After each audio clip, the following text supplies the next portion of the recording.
Mga kalingap, siya si Kyla. At sa pagkakataon pong ito, naabutan po natin siya na nagbubuhangin. Napahanga po kami at napabik sa kanyang kasipagan. Sa kabila ng magandang araw mga kalingap, at today papunta po tayo ngayon kina Kyla.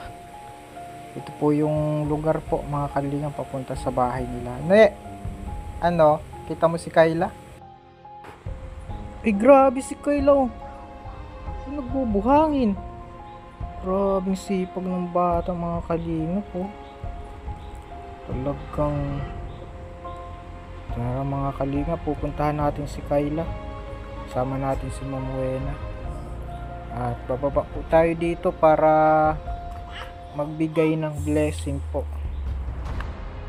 At tara mga kalingap, puntahan po natin. Ingat lang po tayo sa pagbaba dito.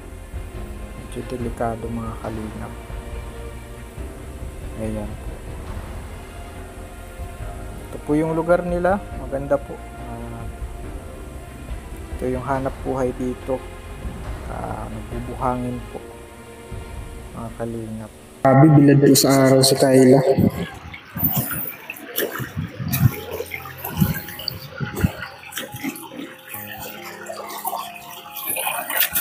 Yan. Ito po yung hanap buhay dito ng mga tao pag bubuhangin. At maganda po ang buhangin. Kaya magandang hapon, Kyla. Grabe naman yan, no? Grabe ang sipag mo dyan, ha? Grabe. Ito na bibenta ito, ano? Ito po yung mga hanap buhay dito pag bubuhangin, mga kalingap. At si Kyla din ay, nag-extra ka dyan? Nagdagdag nga din sa, Ito, may microphone. Pahinga ka muna. At kumustahan tayo. Kumusta na ang pag-aaral? ayos lang po. Exam na naman po bukas. Exam na naman? Opo. Paano yan? Magkano ang bayad doon? Po? 2-3 po. 2-3. Sakto, merong sponsor. Merong sponsor na nagpapabigay. Kaso po hindi ko po alam yung pangalan, basta nag-text na lang sa number natin. At payo ko po dun sa mga sponsor, message po sa page or sa Facebook para makita po namin bago po kami magbigay ng information about sa beneficiary namin para makilala po namin kayo. At pasensya na po at hindi kami makareply doon sa text doon sa ibang bansa. At ito pala, meron kaming ibibigay yan. Yan po, at naabala natin si Kyla po. Busy sa pagbubuhangin. At hindi po natin basta nag-text yan sa number natin. Kumukuha nga ng contact mo, gusto ko. Hindi po natin basta nag-text yan sa number natin. Kumukuha nga ng contact mo, gusto ko. Makita siya kahit sa Facebook na bago ibigay yung contact mo. Makilala ba? Kaya yung Wala pong pangalan? Hindi ko basta nag-text siya sa Maraming salamat po sa nagbigay nito. Malaking tulong po ito. Lalo na po sa pag-aaral ko po. Yan. Kamusta na ang pag-aaral? Ayos lang po. Mataas na, kakahabol ka na. Opo. Sakto po may exam pa bukas. Kaya nga po ay... May pambayad ka? Nang makikiusap po sana ako kasi di pa po ako nakakabahay. Makikiusap po ako na... Pwede naman yun nakikiusap. Opo. Di ngayon, hindi ka na makikiusap. May pambayad ka na. May pangbaon ka pa. Maraming salamat po. Yan, at ito po, pagbubuhangin. Yan, ito po yung mga extra dito. So, ganito lang pala mga kalinga pag nakuha ng buhangin. Explain mo nga sa amin, Kyla. Nagkukuha dito ng, buhangin, meron siyang ganito. Tapos dito po sasalin po yung malalaking bato po. Para po tapos nilalagay po nila sa sako. Sinong bubuhat nito? Di mo to kaya? Yung pinsan ko po, nagpapahinga lang. papahinga lang. Tapos ikaw na may bumanat. Binibigyan ka na lang. Opo. Pag ano, okay, magaling po. Ano po kasi wala po kasi pasok yan po pinagkakabalan. Very good. At kamusta si mama mo? Ayun po, nilalagnat niya po doon. Nilalagnat? 4 na araw po. Nasa ano po ang ano niya? Nasa Qatar? Opo. Ang kanyang mama, nilalagnat. Namimiss mo na, no? Sobra po. Lalo at yung tatay mo, inakulong na. No? Lalo na po pag mag-isa lang po ako sa bahay. Na ano ko po, naaalala ko. Siyempre yung dati may nagising sa'yo. Opo. Dati ano pa, may nagtitimpla sa'yo ng kape or gatas, no? At ngayon kailangan mo nang patag lang. Kasi dyan ba nagsisimula yung mga successful na tao. Yan. Nandito po tayo ngayon sa nila. Ano po ang panahon? Pahayaya po tayo sa may Kayla dun sa bahay nila, hindi dito. At medyo shy type po si Kayla. At nagbaha dito nga kalingap po. Umabot ba sa bahay niyo yung baha, Kayla? Hindi narinig. Umabot ba dito yung baha? Hanggang dyan lang po sa may buti nga po di po nag-abot dito. Nagkaroon na talaga dyan ng tubig? Opo, dyan po sa may bahay. Dito. Malapit nang abutin ang bahay. Kaya po pag nagbabagyo po, nakalipat po kami sa taas sa tito ko po. Delikado pala dito. Opo. Asan na yung mga kapatid mo? Yung kapatid ko po isa na po, di pa po nadating dahil po sa school. Yung isa po nandyan po. Kasi yung ate ko po na sa asawa mo. Oo. Meron yung isang ate mo may asawa. Opo.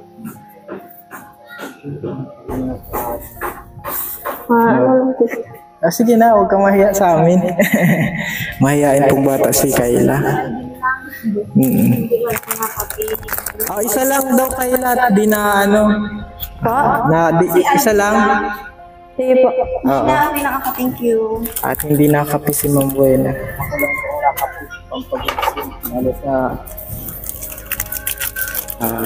Kailangan natin gising lagi. Ang magdadrive ngayon. Tapos na tayo. Ang kalingap na kapasok tayo dito. Ayan po si Kayla, yung naka-blue. Tapos ito, estudyante mo yung punso nila Kayla. Bunso mo ito, Kayla? Hindi, pamangkin. Pamangkin. Ayan po, parang Amerikano si Kayla.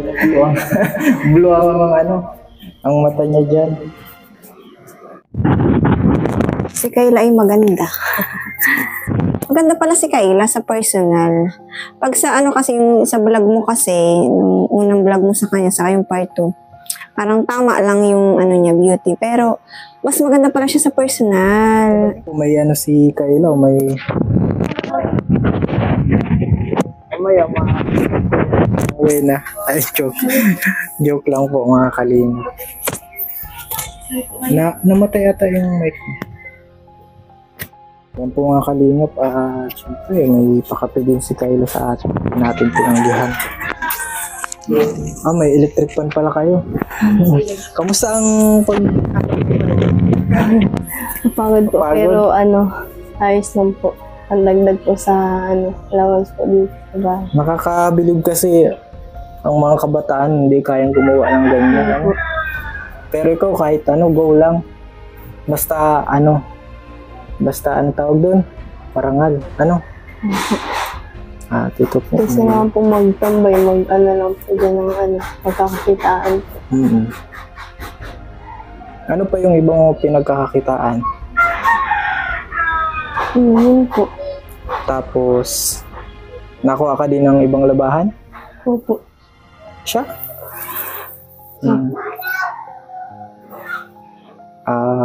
Buti naman may natiwala sa'yo. Meron po. May mga pinsan ka dito, mga lalaki din, parang ganun. Opo. Dahil po akong pinsan na lalaki. Yan. Kumbaga, natututo ka din sa kanila. Opo. Paano maghanap buhay. Ano nga ulit yung pangarap mo, Kayla, pag nakatapos ka? Ano po? Yung flight attendant, ano? Oo, yun yung pangarap ng mga kalingap ni Kayla. Ano ka lang, mag-pray ka lang lagi. Opo. Na mas mapalad ka nga kasi nararanasan mo yung mga pagsubok na nakakapagpatatag. Anong oras na? Ang tanong dito ka, Bi. Ay, sa bagay, wala man pa. Anong oras ka nga nagising? Ano po? 4:00 po. Ang aga. Oo. Ang aga masyado. Maaga.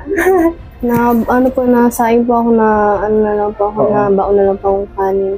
Para ulam na lang. Masyado. Pwede man 5. Nabiyahe pa po kasi. Nabiyahe. Uwian. Uwian pala. Ay, oo. Malayo kasi itong tambuhan. Uwian pala Alas 4 yung ano niya. Grabe. Grabe yung tatag mo. Tapos pag walang pasok, nagbubuhangin ka pa. Ang lakas mo ah. Extra. Oo, doon ka din nakita namin naglalabay nung nakaraan. Po. Maulan po nun. At maganda pag may ilog, mayaman. Mayaman ang ilog niyo. Meron na kayong labahan, may kuhaan pa kayo ng buhangin. Buti hindi naman naano ng barangay dyan. Hindi po. Ano Dami lang? nga po nagbabay-bay dyan. Libre lang daw. Opo, libre. Pero nabaha yan minsan. Opo, pag may Dapat ibang pala dito talaga. sipag lang. Ano? Opo. Pag may sipag ka, madami kang buhangin, kikita ka. Andito nga po si mama na po kayo, napunta kayong bundok, nakakuha po kami yung tas mga gulay po. Yun po. Ngayon, di ka na napunta doon. Ano po kasi busy na, tsaka wala po Tsaka wala ka nang kasama. Nakakaan din po ng mag-isa po. Pag bundok Lalo kasi, po yung babae. baka bigla kang hilahin doon ng mga ng taong lipod. Taong lipod. Oo, at may itsura pati mga kaliyam si Kayla, kaya lang ingat-ingat din. Kamusta na? Madami ka nang manliligaw? Nahiya si Kayla mga kalingap about sa...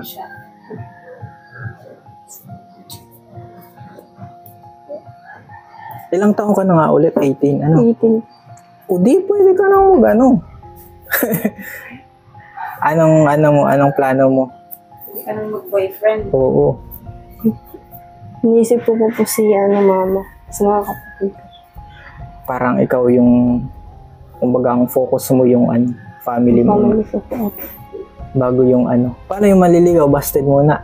Opo. Ay, busted si dito, si Kuya Julie. Ay.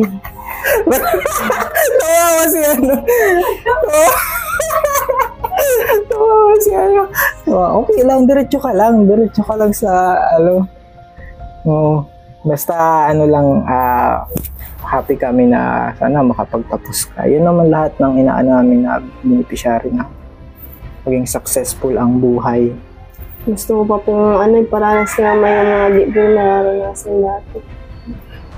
Kagaya ng Nakakalabas po kami ng ng dait ko baga. Kain po ng kayong family. Iiyak na siya. Hindi pala ito. Naalala mo yung dati kompleto pa kayo? Kain kayo sa labas. Hindi po. Gusto ko lang po yung paranas Ay, hindi mo pa yun na-experience? Yung lalabas, tapos kakain kayo na yung mama mo. Naiyak mo. Tapos, ayun, lang, matutupad dyan. Huwag kang mag-alala. Basta ipanalangin mo lang sa Lord. Tutupad dyan. Buena.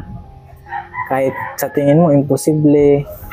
Walang imposible sa Lord. Napatunayan namin yan ni Ma'am Buena. Nag-iiyak na din si Ma'am Buena, oh. Hirap pag may kasama. Iyak na din si Ma'am Buena. Namula na yung mata. Iyakin pala ito si din talaga. Si Kayla mga kalingap. Pero nakakabilib kasi ganun ka kasipag sa ano, kahit na babae ka, matatagga pa rin.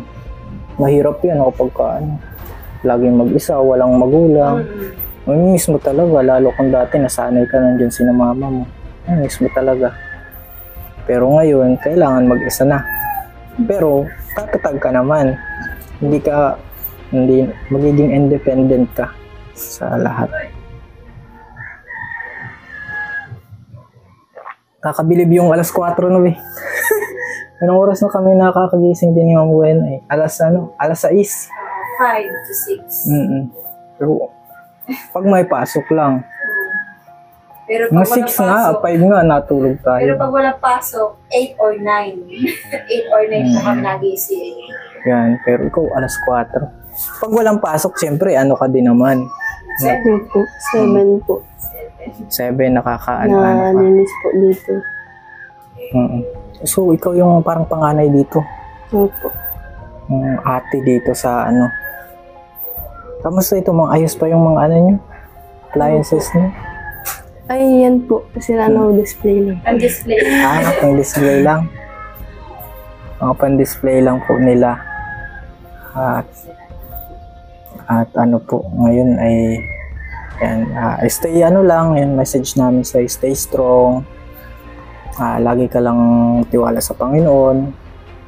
And God bless and good luck sa pag-aaral. At lalo na ano ka bukas na may exam ka. Yan, at God bless sa exam mo, Kayla. Po mga kalingap, at ito, nabigyan na po natin ng kunting blessing po mula sa sponsor ang isa nating na vlog na si Kayla. Napakasipag na bata po. Maraming salamat po mga kalingap sa panonood at God bless po sa ating lahat.